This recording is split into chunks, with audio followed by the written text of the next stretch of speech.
Start. Hi, my name is Teacher Shirley. Welcome to my channel.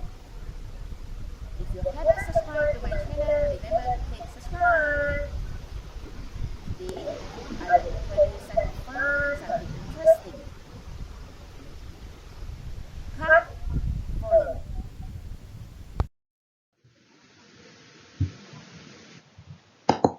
Hi everyone!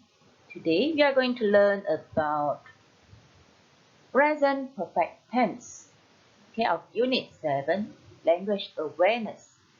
So this is our second lesson, Advanced Level. By the end of the lessons, pupils are able to fill in the blanks with the correct answer based on the listening text. Fill in the blanks correctly using past participle form. Okay, so I have explained about present perfect tense. When do we use present perfect tense? Okay, we use present perfect tense to express things you have done in your life. For example, she has never studied Japanese. I have never gone to Japan. To express number of times you have done something. How many times have you tried to call her? To describe recently completed actions which are important now. I have some bad news. I've lost my job. To express situations that started in the past and are still true.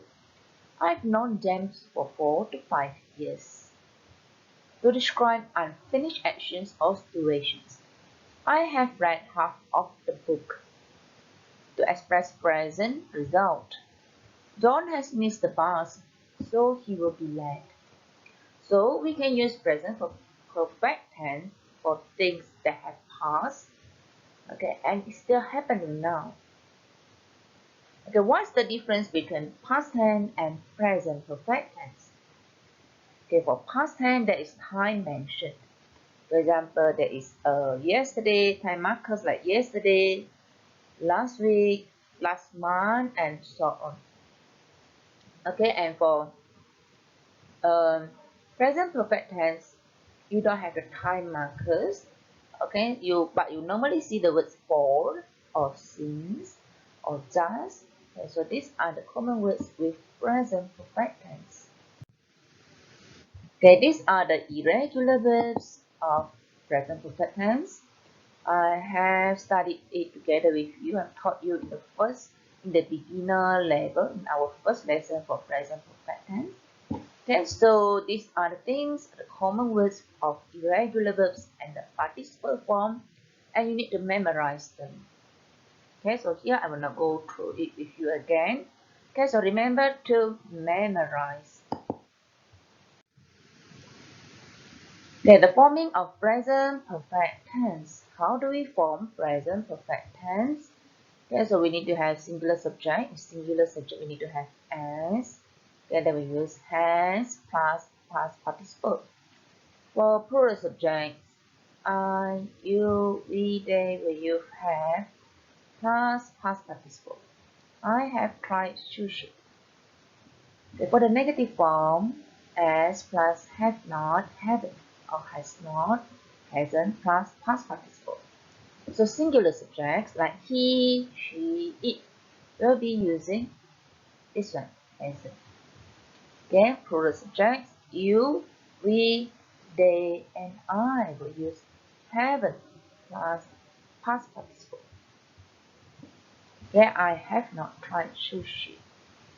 Okay, for the question form, we will put has or have in the front plus subject plus past participle. Okay, so plural subject like you, we, they, and I will be using have. Okay, for singular subject he, she, it will be using has plus subject plus past participle. Have you tried sushi? Okay, so now for the advanced level, we are going to fill in the passage using present perfect tense. Living with the Amish. Charlotte is an 18-year-old student from Devon in England. a TV producer. Okay, so first, let's think of what is the past participle form for choose. Okay, the past participle form for choose is chosen. Yes, chosen. A TV producer, chosen. Okay, so is it a singular subject or plural subject? It's a singular subject. He. Okay, he has chosen her. The answer for number one. He has chosen her and 5 other British teenagers to take part in a program called Living with the Amish. Charlotte. Okay, so Charlotte is she. So she we need to use she has. Okay, so participle for live, live. Charlotte has lived away from home before, but she, not be. Okay, so this is in the negative form. She hasn't. She has not. Participle for be was been, but she hasn't been to the USA. She has just arrived at the airport in Ohio and is very excited. Some members of the Amish family that she will be staying with.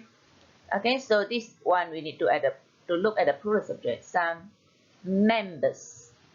Okay, some members. So this is a plural subject. Some members. Okay, so some members means they have. Okay, participle for come, came, come. They have come to meet her. Okay, so they have come to meet her.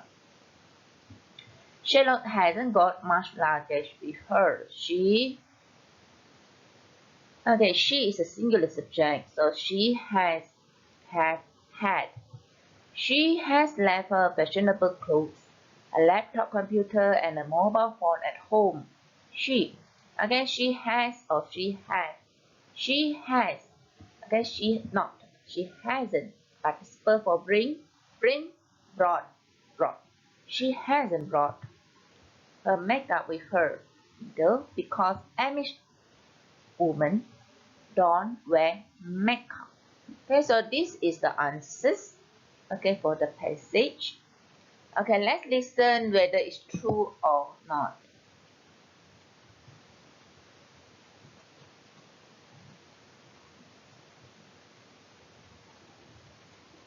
Unit 7. Grammar. Exercise 5. Living with the Amish. Charlotte is an 18-year-old student from Devon in England. A TV producer has chosen her and 5 other British teenagers to take part in a program called Living with the Amish. Charlotte has lived away from home before, but she hasn't been to the USA. She has just arrived at the airport in Ohio and is very excited. Some members of the Amish family that she will be staying with have come to meet her. Charlotte hasn't got much luggage with her. She has left her fashionable clothes, her laptop computer, and her mobile phone at home. She has not brought her makeup with her either, because Amish women don't wear makeup. Okay, so have you listened to the recording just now? Okay, of the audio. Okay, if you cannot catch the recording, the audio, okay, you can play back my video and listen again. Okay, so these are the answers for this passage. Okay, now we will look at another exercise. Okay, this one is also a passage and it's quite difficult as you need to fill in the blanks. Okay, so what should we do? Okay, first we read through the text first. A Journey to the History of Transport by James Preston, age 30. Okay, number 1. You ever think, thought. Have you ever thought about the transport you use every day? Okay, number 2. People. People is a plural subject. Have people used cars, bikes, and trains for hundreds of years?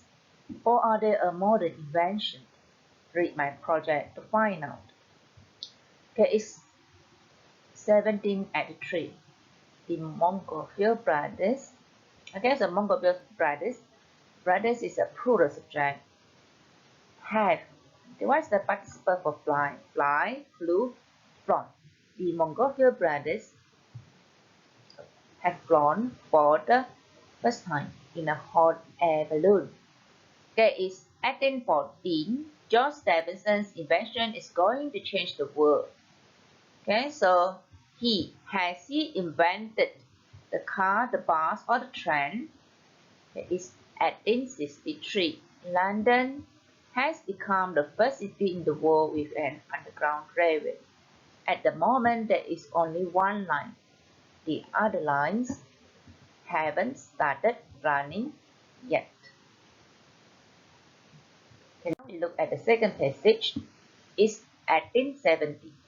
Lots of people are riding bicycles like this. Cycling has never been so difficult. It's 1903. Okay, so this is the history of transport.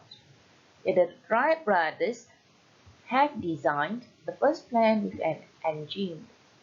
Okay, it's 1908. Henry Ford has opened the first car factory. Now people can own a car. It's 1976. For the first time, passengers, there is S here, so it's a plural subject. For the first time, passengers have traveled by Concorde. A new kind of plane is faster than the speed of sound. Okay, so when we are answering this kind of questions, first, let's think first what is the participle form of the verb. Be was been. So been is the participle form. Design is the participle form. Most verbs end with ed, except for the irregular verbs that I told you in the beginning just now. Okay, so opened. Travel, traveled. Okay, so have traveled. There is 1995, the UK and France. Okay, so there are two countries. So have finished building the Channel Tunnel. There is now a railway line between the two countries which goes under the sea. Finally, in case you are wondering, George Stephenson invented the train. Okay, so you can see now this is the history of the transport from the beginning until 1995, where we have a railway line between the two countries. So that is the latest one until now. Okay, so I hope that everyone has get something from my lesson today. Okay, so remember, present perfect tense. First, you change the verb into participle form. Next, you look at the subject. Is it singular subject or plural subject? Singular subject, he, she, it will have s at the end of the verb. Are you, we, they don't have s at the end of the verb.